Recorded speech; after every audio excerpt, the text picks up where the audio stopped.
Hey y'all, this is Troy.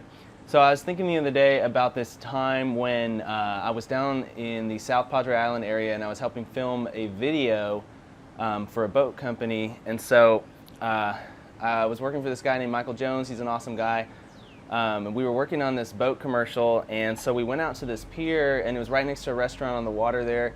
And we looked out into the ocean, and I remember us saying, like, we were planning on filming this boat coming in to the dock the next morning, but the boat wasn't there at the time, I don't think, and maybe it was like already docked or something. So, but we needed to know where the sun was going to rise over the water in the morning, because we were going to go out there real early, or maybe it was we needed to know where it was going to set. I can't remember. Anyways, but the thing was we needed to know where the sun was going to be on the horizon, and so we're standing there looking out and thinking, okay, I'm not sure how we're going to figure this out. And then Michael pulls his iPhone out of his pocket and he says, oh, there's an app for that. And I'm like, what? And so he lifts his phone up to the horizon, and through the camera on his phone, or the screen on his phone, he can see it places a little sun there, and he can see exactly on the horizon where the sun is going to be at what time. And I'm just like, wow, that's amazing. I would have never thought of that. And anyway, so I've been thinking about that phrase, you know, that Apple trademarked. There's an app for that, and it seems like there's an app for just about everything nowadays.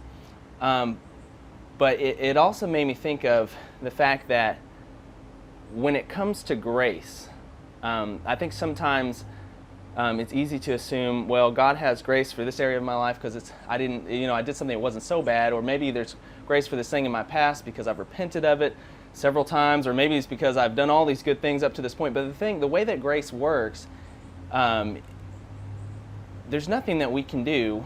Like when you come to a table, when you bring an agreement, and two people come into a partnership, whether it be for a business or something like that, usually everyone brings something to the table. But when it comes to grace, God brought everything to the table. We didn't bring anything. All we brought was ourself, our messy, dirty, stinky self to the table, and God brought everything good to the table. And so, anyways, so this phrase came to mind, kind of ripping off Apple a little bit, but when it comes to grace, when it comes to the things in our life, whether it's a sin, whether it is even just a bad situation we're in that's not our fault, whatever it may be that we're struggling with, there's grace for that. You need to know that there is grace for that exact thing that you're thinking of right now. There's grace for that. But also, I started thinking about how, grace has become this word a little bit like faith, I think, in the Christian culture, where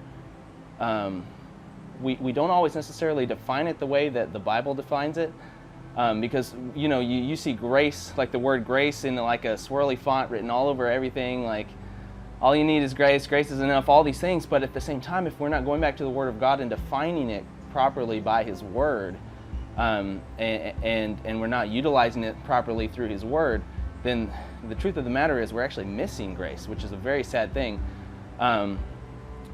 So I wrote this verse down. John 1, if I can grab it, John 1:16, says, "For from His fullness," it's talking about Jesus Christ, and this is who everyone thinks is the Apostle John writing, "For from His